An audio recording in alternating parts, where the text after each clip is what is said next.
മീനൊന്നും കിട്ടിയില്ല. അപ്പം ഞങ്ങൾ മുട്ട ഓംലെറ്റ് എടുക്കാൻ തീരുമാനിച്ചു.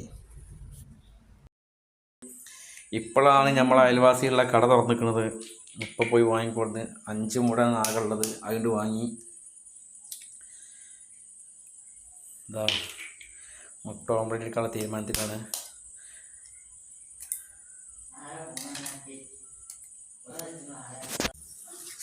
ഇതാ അപ്പം മുട്ട പൊട്ടിച്ചിട്ട് ഇളക്കൽ തുടങ്ങിക്കണം കേട്ടോ. ഇങ്ങനെ കയ്യിൽ ഇളക്കിയാലേ ശരിക്കും മിക്സ് ആവുള്ളൂ.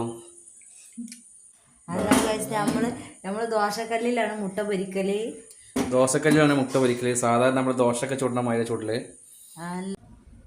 നമ്മൾ ദോശ ചുടുമ്പോൾ ദോശ പെട്ടെന്ന് കിട്ടാനാണ്, അടുത്തിയാൽ പെട്ടെന്ന് കിട്ടാൻ വേണ്ടിയാണ് ദോശക്കല്ലിൽ ഓംലേറ്റ് അടിക്കുന്നത്. ചൂടാവട്ടെ. ഈ കല്ലിൽ ചൂടാവാണ്ട്. അപ്പോൾ 2 മിനിറ്റ് വെയിറ്റ് ചെയ്യാണ്.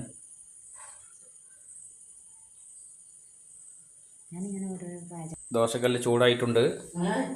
കല്ല് പൊട്ടുന്നാണ് പറഞ്ഞത്. അപ്പോൾ ഞാൻ കുറച്ച് പൊട്ടുക നിൽക്കണ്. കല്ല് ചൂടായിട്ടുണ്ട് കേട്ടോ.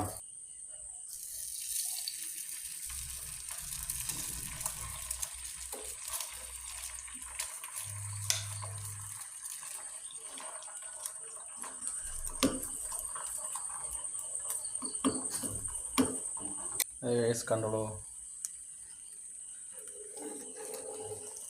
അടിപൊളി വെറൈറ്റിയാണ് ദോശക്കല്ലിൽ ഉണ്ടാക്കുന്നത്.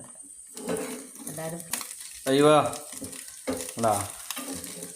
അപ്പോൾ ഇങ്ങനെയാണ് ഞങ്ങൾ ഉണ്ടാക്കൽ. കണ്ടില്ലേ, പകുതി വേറെ ഇരിക്കണ്.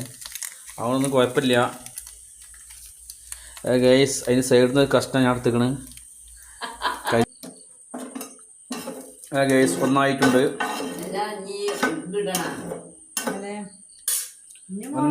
ഗൈസ്. അപ്പോൾ അടുത്തത് പോലെ ആയിട്ടുണ്ട്.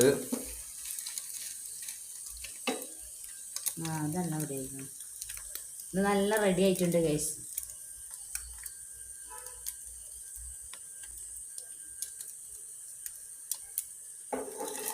അങ്ങനെ രണ്ടാമത്തതും ആയിട്ടുണ്ട് ഗൈസ്.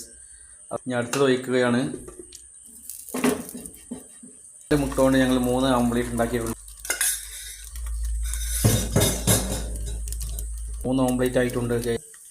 അല്ല ഞാൻ ശരിയാ. എന്താ ഗൈസ്, 3 ഓംലെറ്റ് ആയിട്ടുണ്ട്.